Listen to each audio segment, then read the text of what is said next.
Tengan todos muy buenas tardes. Les doy la más cordial bienvenida a este programa de webinarios de la semana que trae importantes temas de actualidad.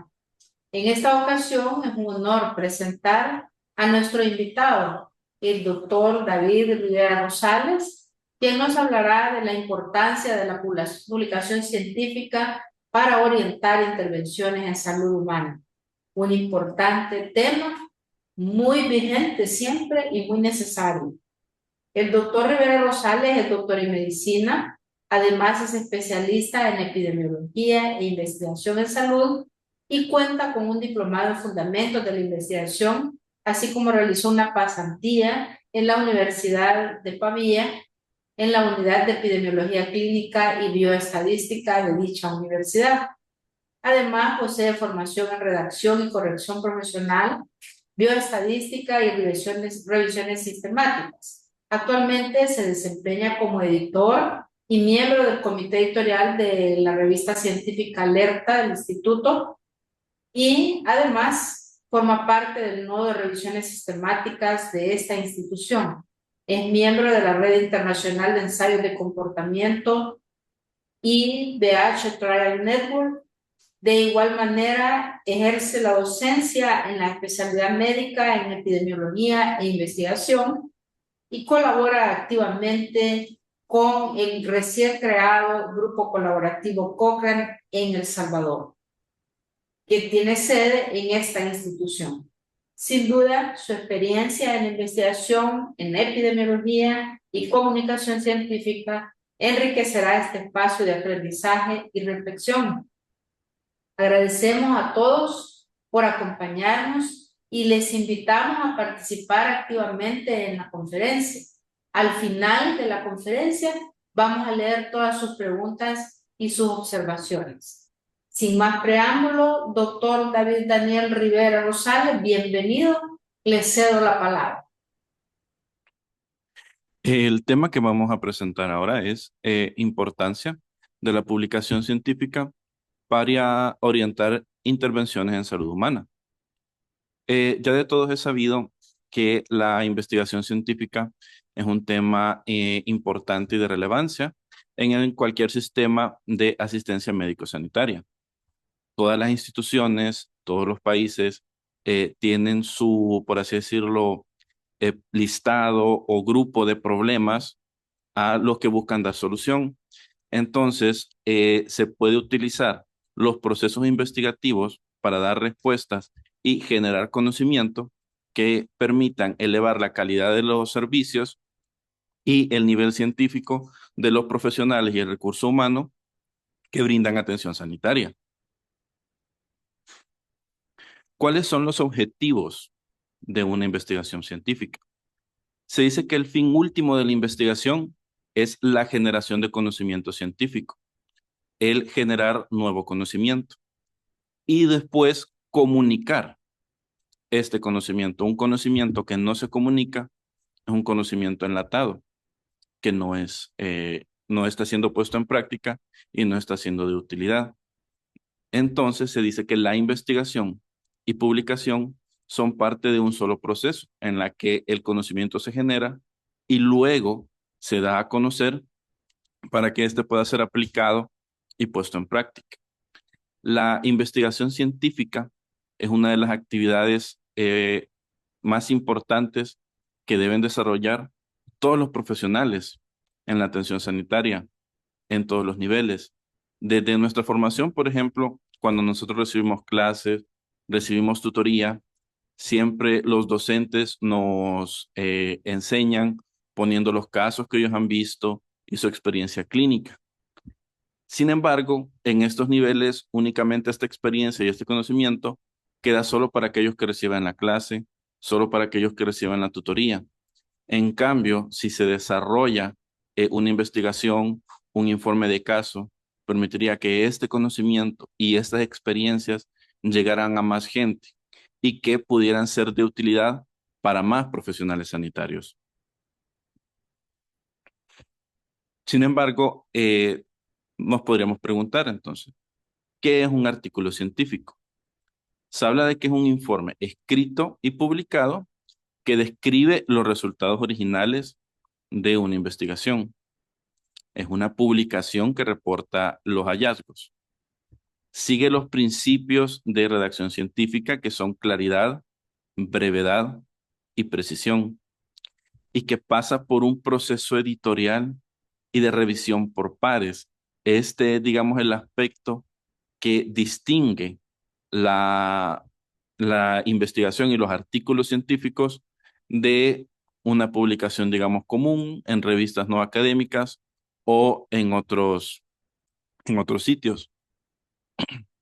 El Consejo de Editores en Biología creó este concepto de una publicación científica primaria, en la que es un escrito o una primera divulgación, o sea que es algo inédito, que permite en su contenido evaluar las observaciones, o sea, evaluar los resultados que nos presenta el investigador, que la metodología es lo suficientemente detallada como para repetir los experimentos o los procesos realizados en esta, evaluar los procesos intelectuales, o sea, el análisis que se hizo de los resultados obtenidos, además de ser susceptible de percepción sensorial, esencialmente permanente. ¿Qué quiere decir esto? Que se debe de conservar el acceso a un artículo científico. No puede ser como una página web, que de un año para otro el contenido, el artículo de una página web común, cuando ésta deja de estar en línea, ese contenido deja de estar disponible, sino que las revistas deben procurar y tomar medidas para que los artículos que se publican estén siempre disponibles para su consulta. Pero entonces, ¿qué es un proceso editorial? Un proceso editorial es un conjunto de pasos y prácticas que se realizan para publicar un material escrito, ya que se necesita un sistema ordenado que asegure que una publicación cumple con ciertos estándares de calidad. Ahora, un proceso editorial no es un vocablo exclusivo o es algo exclusivo de los artículos científicos. Cualquier publicación pasa por un proceso editorial. Sin embargo, el proceso editorial de los artículos científicos tiene sus particularidades que lo distinguen de los procesos editoriales de otros contenidos no académicos. Por poner un ejemplo, este es el proceso editorial de un artículo científico de la revista Alert, que inicia cuando la revista recibe el manuscrito. Después pasa por una revisión metodológica y técnica. Se verifica si éste cumple con todos los aspectos metodológicos, técnicos. Si no cumple, entonces se rechaza de entrada el manuscrito. Después, si cumple con esto, se asigna al editor, que hace una revisión editorial, que hace observaciones para mejorar la calidad del manuscrito y luego lo envía a los pares evaluadores. Los pares evaluadores son expertos en el tema que luego hacen otra revisión del contenido del manuscrito que luego se envía al editor y este hace llegar las observaciones de los pares evaluadores a los autores. Los autores después cumplen con las observaciones de los pares, para después lo reenvían antes de la publicación del manuscrito. Después pasa por un proceso de corrección de estilo, de maquetación y corrección de pruebas. O sea, vemos cómo es un proceso que implica el trabajo de varias personas para que podamos, desde una investigación hasta ver un artículo ya publicado. Y esto no es único de la revista Alert. Toda revista científica pone a disposición de los autores para su consulta cuál es su proceso editorial, cuáles son los pasos que hay que seguir para publicar en esta revista. Por ejemplo, aquí tenemos el proceso editorial de MDPI. La publicación científica también tiene su parte ética, propia del proceso de publicación. Primero, la originalidad. Los manuscritos deben ser inéditos. Evitar someter el mismo manuscrito a más de una revista. O sea que si yo someto el manuscrito a publicación a una revista, mientras ésta no me dé el veredicto, no se considera ético publicarlo al mismo tiempo a otra. Todo conocimiento debe de dar crédito, evitar el plagio, el autoplagio, que es la apropiación de las ideas, procesos o resultados de otra persona sin dar el crédito correspondiente. Todo conocimiento siempre parte de la base del conocimiento anterior. Entonces tenemos que referenciar y dar crédito a las fuentes de donde hemos obtenido la información que estamos presentando en nuestro artículo. También se debe de garantizar el tratamiento ético de los seres humanos y animales. Como parte del proceso editorial, se debe también de verificar no solo la calidad metodológica del manuscrito, sino también los procesos de ética en la investigación en seres humanos y su correcta aplicación. Porque un manuscrito puede estar muy bien metodológicamente, con unos resultados eh, bien fundamentados, pero si ese conocimiento se obtuvo a través de faltas a la ética en la investigación en seres humanos, entonces no sería correcto la publicación de esos hallazgos.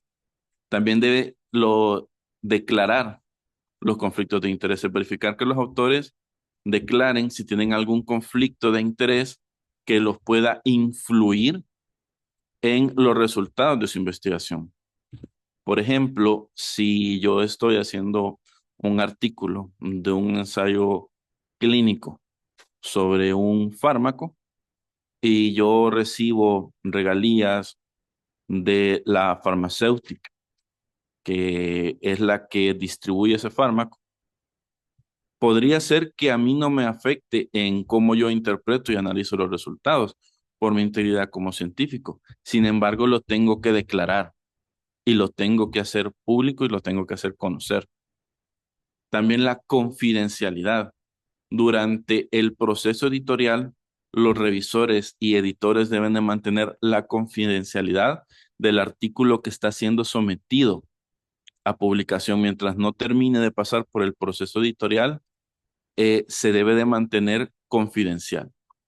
Y algo muy importante también es evitar la manipulación de citas bibliográficas, como por ejemplo para aumentar el prestigio o el número de citas. Digamos que yo he publicado un artículo y como parte de mi revisión yo le sugiero al autor, mire, cite este manuscrito o cite estos manuscritos para aumentar mi número de citaciones, entonces eso se considera también una falta a la ética en la publicación científica. Y ahora vamos a explicar qué es lo que distingue el proceso editorial de un artículo del proceso editorial de otros textos, que es el proceso de revisión por pares. La revisión por pares es la evaluación de un manuscrito por expertos en el tema. Generalmente son dos pares por lo menos para que revisen un manuscrito científico. Ejemplo, un artículo sobre sobre un tema de, por ejemplo, taquicardia ventricular. Lo revisa el editor, sin embargo, el editor no es cardiólogo, no es experto en la temática. Entonces debe pasar por la revisión de expertos que sí sean especialistas en esa temática. Es el principal mecanismo por el que se evalúa la calidad de una investigación y es de utilidad para decidir qué manuscritos son los que se van a publicar. Se dice que ayuda a los autores a mejorar su trabajo, ya que cada revisión editorial, cada revisión eh, de pares, no es por el afán de decir que no quiere que se publique ese artículo, o uno a veces lo ve desde el punto de vista de que le ponen trabas. Sin embargo, las observaciones son para mejorar la calidad del artículo. O sea, son ayudas para que la calidad del manuscrito que finalmente sería publicado mejore. Y generalmente es una labor no remunerada. O sea, muy pocas veces los pares que revisan los manuscritos reciben una compensación, sino que generalmente lo hacen de forma de honores. Ellos dan su tiempo para revisar un manuscrito de forma detallada, ponen su conocimiento para la revista y para los autores para ayudarlos a mejorar la calidad de su manuscrito. La mayoría de las decisiones sobre financiación en el ámbito científico y la promoción académica se basan en publicaciones revisadas por pares. El estándar de calidad de las revistas científicas es el proceso de revisión por pares. Pero este también eh, tiene en cuenta la ética en el proceso de revisión. Primero, tomando confidencialidad. Los pares evaluadores igualmente deben mantener la confidencialidad del contenido que se está dando en ese manuscrito y tampoco pueden usarlo para beneficio propio. Digamos que me llega un artículo sobre mi temática y es algo que yo estoy investigando, eh, y bloqueo la publicación de este manuscrito para después publicarlo yo. También la crítica constructiva. Toda crítica o comentario que se hace al manuscrito debe ser orientado a mejorar la calidad de este. De nuevo, la imparcialidad y la integridad a la hora de revisar y la competencia. Si un par evaluador considera que no tiene la suficiente conocimiento o el suficiente experticia para poder revisar un manuscrito, este debe de declararlo. De que no se considera apto o que no se considera experto en la temática para poder hacer una buena revisión de ese manuscrito. También declarar conflictos de interés, o sea, igual cualquier conflicto que pueda afectar en su decisión para si se acepta o se rechaza para publicación un manuscrito. Y de último, también la puntualidad y responsabilidad, el cumplir con los tiempos, porque eso también, si un par evaluador considera que no está en la capacidad de responder en los tiempos que fija la revista, también debe de declarar.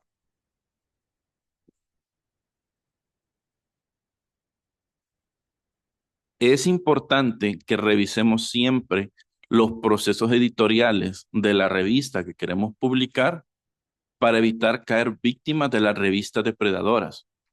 ¿Qué es una revista depredadora? Las revistas depredadoras o pseudo-journals publican artículos sin aplicar estándares de calidad que se espera de las genuinas revistas académicas. Y lo triste es que muchas veces estas revistas le exigen un pago a los autores. A veces estas se confunden de forma errónea con revistas de acceso abierto y muchos autores pagan por publicar en estas revistas que, como no siguen un proceso editorial, no pueden garantizar la calidad de los artículos que ahí se publican. Entonces se recomienda que los autores verifiquen siempre la integridad, la historia, la práctica y la reputación de una revista antes de publicar en ella.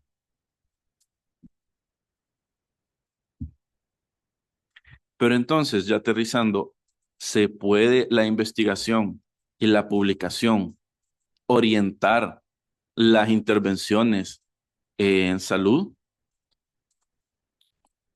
Como curiosidad histórica, en la primera mitad del siglo XX se publicaron muchas investigaciones financiadas por las compañías de tabaco, en la que doctores promovían el uso del tabaco, diciendo que, por ejemplo, aquí la marca Lokis, 20.679 médicos dicen que Lokis es menos irritante. Esto lo hicieron en un estudio, fue una encuesta. Le mandaron a este grupo de médicos un paquete de cigarros de la marca y luego le preguntaban si consideraba que esa marca era menos irritante que el resto. Entonces, cómo las tabacaleras financiaban y publicaban estudios diciendo que el tabaco no era dañino, que era bueno para la salud incluso. Como vemos en esta imagen, durante los años 60, Winston, una marca de tabaco, era uno de los financistas de Hanna-Barbera y ocupó una caricatura que hoy asociamos como contenido infantil, que los Picapiedra hicieron campañas publicitarias para el uso de cigarrillos Winston. Pero ¿qué pasó a partir de la década de los 50? Que empezaron a salir investigaciones serias que empezaban a relacionar el tabaco con cáncer de pulmón y a mostrar y evidenciar los efectos nocivos del uso de este. Entonces, tomando como base estas publicaciones y todo este trabajo, se empezaron a crear las primeras leyes para el control del tabaco, siendo una de las primeras en 1965 en Estados Unidos, el Federal Cigarette Labeling Advertising Act, o sea, que era de ley que en los paquetes de cigarros desde esa época decía que ese producto podía causar cáncer. De ahí se empezaron con restricciones en la publicidad entre 1965 y 1970. Ya después llegaron a América Latina entre la década de los 70, 80, un poco más tardía, en países como México, Argentina, Chile y Cuba, leyes para el control del tabaco. Y hasta que incluso en El Salvador, desde el 2011, que entra en vigencia, la ley para el control del tabaco. Entonces, esto es un ejemplo de cómo el conocimiento orientó intervenciones en salud pública y políticas que luego culminaron en leyes. Pero hay un ejemplo más reciente de cómo la investigación puede ayudar a orientar las intervenciones sanitarias. Sí, es algo que vivimos todos durante la pandemia por COVID-19. Recordar, ¿verdad? Durante el mes de diciembre en Wuhan inició un brote de casos de neumonía.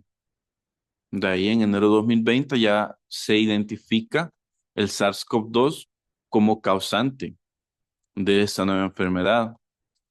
El 11 de marzo del 2020 se declara pandemia por la Organización Mundial de la Salud y llegó acá a nuestro país el 18 de marzo del 2020. Entonces, estaba la problemática, la pandemia por COVID-19, los casos de COVID-19. Surgen los primeros estudios, informes de caso, caracterizaciones que permitieron identificar cuáles eran los principales signos y síntomas de la enfermedad.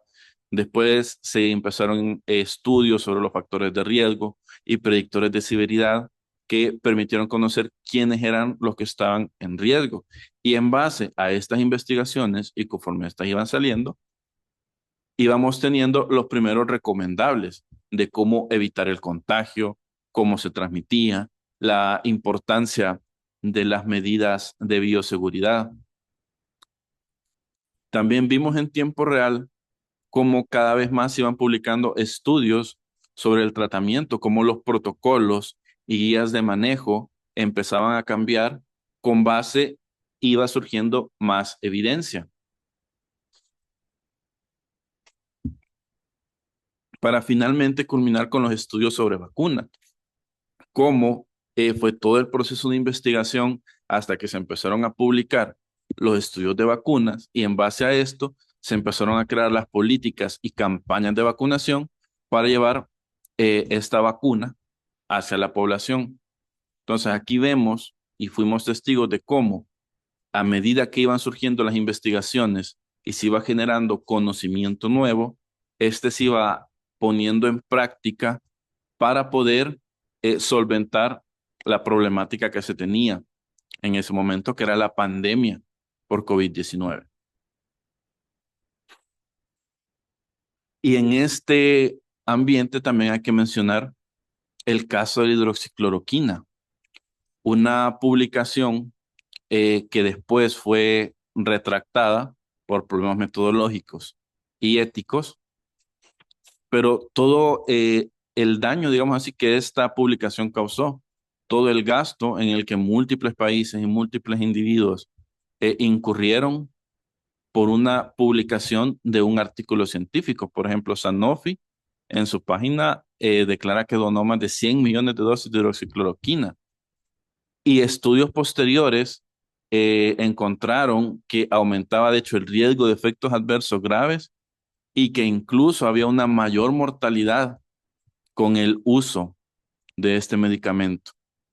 Aquí es donde podemos ver cuál es la importancia de los procesos de revisión. Se dice que un artículo retractado es una falla del proceso de, de revisión por pares, porque en este contexto tenemos una nueva problemática, que es la problemática de la infodemia, en el que tenemos un exceso de información que puede o no ser veraz. El problema es que dificulta el acceso a la información de fuentes confiables. Y con la creciente era de la digitalización, la información puede propagarse rápidamente y esta puede afectar la planificación en salud y la toma de decisiones, ya que puede promover comportamientos y conductas que generen más riesgo en la población. Entonces, ¿cuáles son nuestras recomendaciones para combatir la desinformación? Aclarar que los individuos con credenciales sanitarias que propagan desinformación constituyen un peligro. O sea, nosotros como médicos tenemos la confianza de la gente. Y si nosotros mismos propagamos desinformación y errores o información errada, la gente nos cree y va a decir, ah, no, yo no hago esto porque un médico me dijo. Entonces, hablar sobre nuestra responsabilidad de verificar las fuentes de información, de hacer una lectura crítica de esta, verificar la coherencia clínica y científica, verificar también la presencia de enlaces externos ante cualquier noticia, ante cualquier información. Siempre debemos verificar que esta nos pueda guiar a la fuente primaria. ¿Cuál es el estudio? ¿En base a qué se están haciendo estas afirmaciones? Incluso hay artículos acerca de cómo desmentir la desinformación de una forma empática.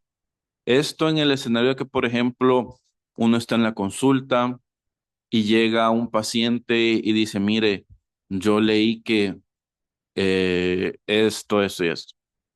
Sin embargo, si nosotros de entrada le decimos, no, mire, eso está equivocado, puede que el paciente lo tome como un ataque personal.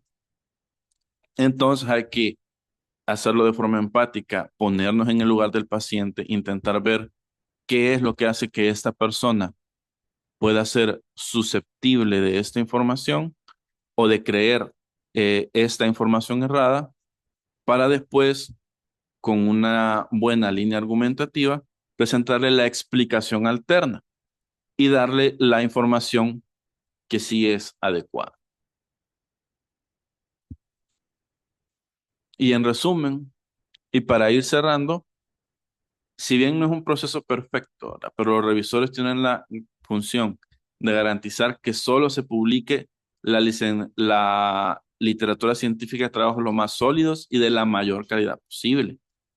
El proceso de revisión de un artículo implica el trabajo de varias personas en diferentes niveles. Y el proceso de revisión y publicación no está exento de apegarse a principios éticos. Los investigadores y profesionales de la salud deben de combatir la desinformación que pueda desencadenar conductas de riesgo. Y cierro con las palabras de Gastel en su libro de cómo publicar artículos científicos. en el que él habla de cómo generalmente una investigación, se dice que una investigación no termina hasta que se publica, pero él agrega que un experimento científico no está completo hasta que se haya publicado y comprendido los resultados, porque esto permite que los resultados sean aplicados y generen intervenciones en salud. Muchísimas gracias.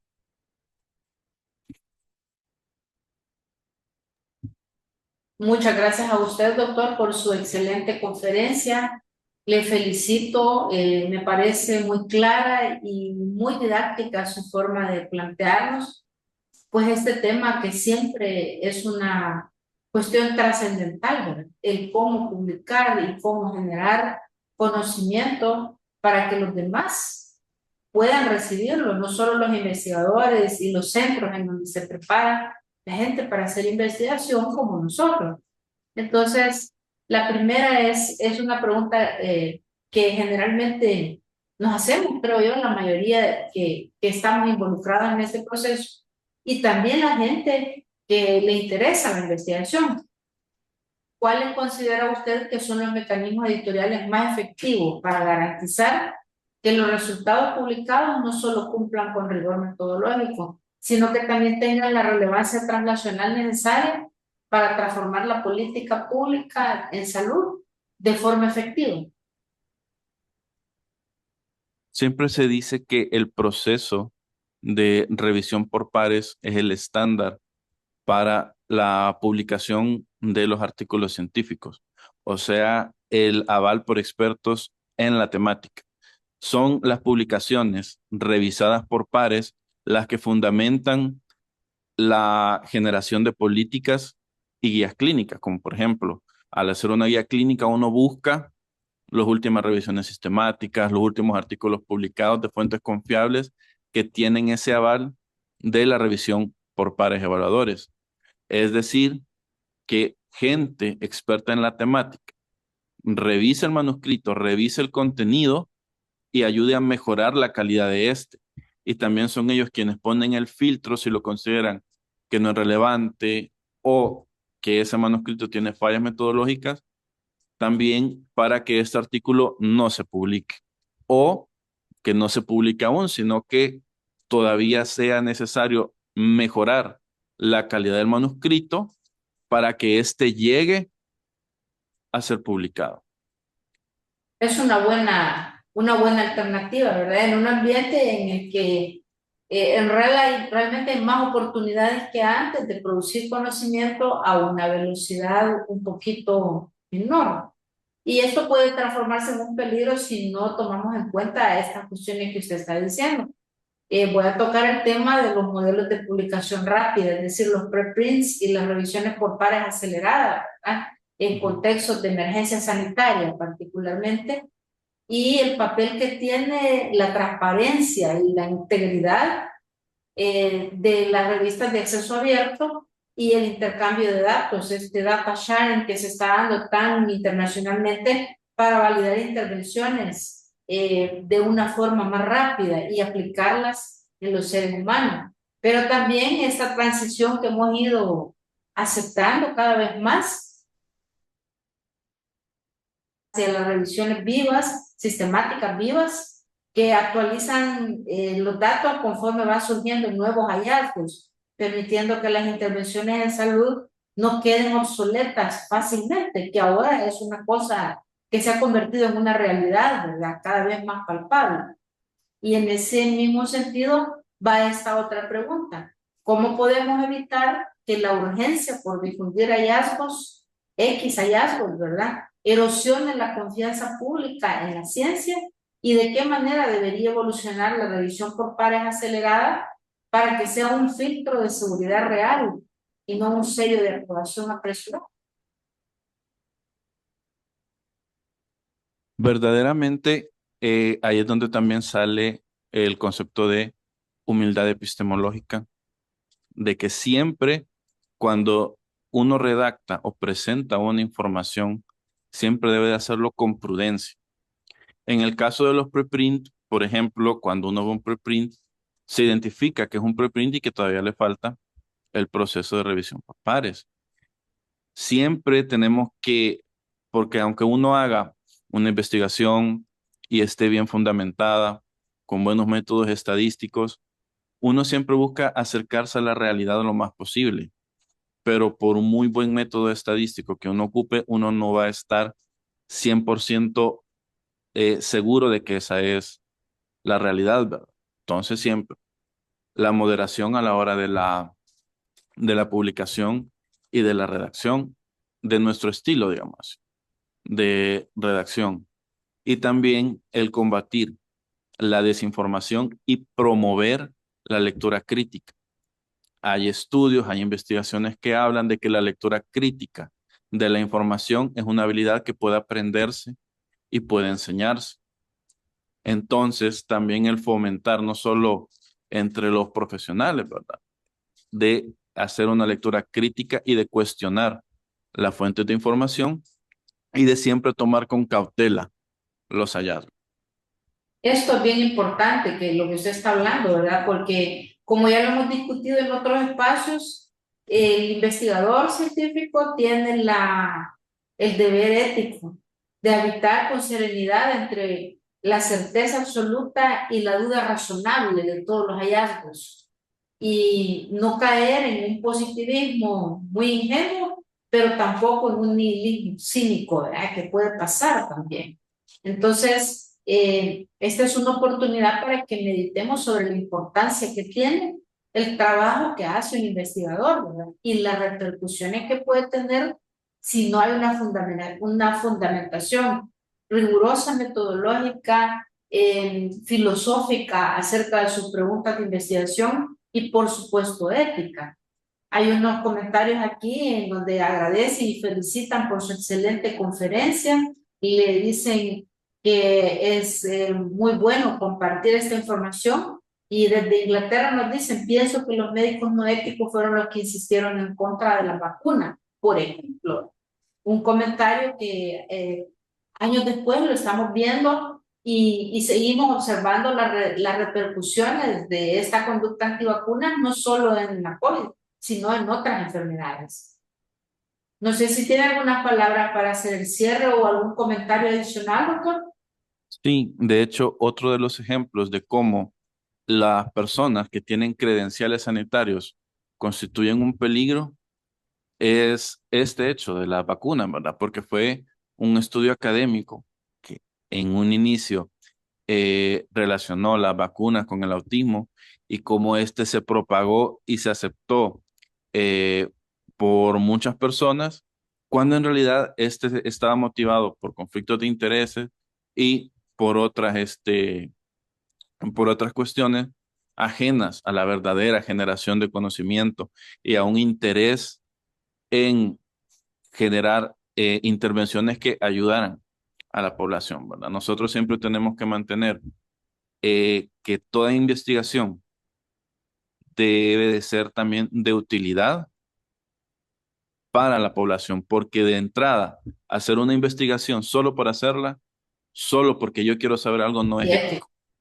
así La es. investigación debe de seguir Considero propósito que de... esto es muy relevante lo que usted está diciendo, ¿verdad? Porque implica la necesidad de una conexión con la realidad social y el contexto cultural en donde usted está pretendiendo generar conocimiento. De nada sirve algo que sea nada más con su gusto o por su curiosidad que algo que sea impostergable de resolver mediante conocimiento. Eso no es ético y hay que decirlo de todas las formas. Considero que esta pregunta ya se contestó, pero si se puede reafirmar, pues hagámoslo, ¿verdad? ¿Cómo pueden los mecanismos editoriales equilibrar la exigencia de la calidad científica con la necesidad de generar evidencia relevante y aplicable para la toma de decisiones en salud pública? Siempre el proceso editorial, ¿verdad? Desde que inicia la sumisión de un manuscrito, primero el saber elegir la revista adecuada, ¿verdad? Cuando un autor elige cuál es la revista en base al impacto que tenga, a cuál es su público meta, quiénes estoy interesado yo en que lean mi artículo, a quiénes quiero llegar. Entonces, desde esa parte de los autores, el elegir una revista académica adecuada. Y después, de parte de la revista, el garantizar que los autores transmitan el mensaje o los resultados de su investigación de una forma clara y que pueda ser entendible por aquellas personas a las que tiene como objetivo llegar esa investigación, para que estos puedan poner en práctica y aplicar los resultados de este trabajo. Completamente de acuerdo con ustedes, esto es importantísimo y por eso es que el Instituto Nacional de Salud tiene una revista científica y pretendemos desarrollarla más y apoyarla más, porque es la única forma de divulgar de forma efectiva e imperecedera muchas cosas que se quedaban en el aire o como literatura gris porque había muy poca oportunidad de publicar. Nosotros tenemos una revista científica de acceso abierto, con pares evaluadores, revisión por pares evaluadores, una revista que está indexada, que es bilingüe, que se escribe en inglés y en español, que está en línea completamente y que cada vez más ha mejorado su proceso editorial y ha aumentado la frecuencia de su producción. Les invitamos a todos a publicar en nuestra revista. El doctor es parte de la revista científica Alerta dentro de sus principales áreas de trabajo y se dedica al proceso editorial de revisiones sistemáticas, de modo tal que para quienes nos escuchan fuera del instituto no vean desligado de la realidad nacional la posibilidad de publicar un artículo científico en ciencias de la salud o en algo relacionado con las ciencias de la salud, y mucho menos hacer una publicación de una revisión sistemática, porque sí se puede. La doctora Dorothy Macy opina, y le saludamos hasta Inglaterra. Hace como 50 años salió un artículo en New England que impactó a los médicos que fumaban. Es lo que usted hablaba al inicio de su conferencia, ¿verdad? Es decir, en el pasado, esta moda llegó a convertirse en una fuente de publicación. Incluso se dominaba, se tenía el control de los medios de comunicación para que los anuncios que incentivaban a fumar estuvieran al nivel de la estatura de un niño de kinder. Luego después lo han subido y ponen las calaveritas y todo eso, pero hemos pasado por atrocidades. Y no solo con el tabaco, con el alcohol, con el azúcar, con las harinas, etc. De modo tal que es importante generar evidencia, es muy importante publicarla, que quede bien fundamentada en una revista que pueda tener una difusión adecuada. Muchas gracias por su conferencia, doctor. En esta etapa estamos presentándole las promesas de investigación, los profesionales de alto perfil, jóvenes que trabajan aquí en el Instituto Nacional de Salud. Muchas gracias y buenas tardes.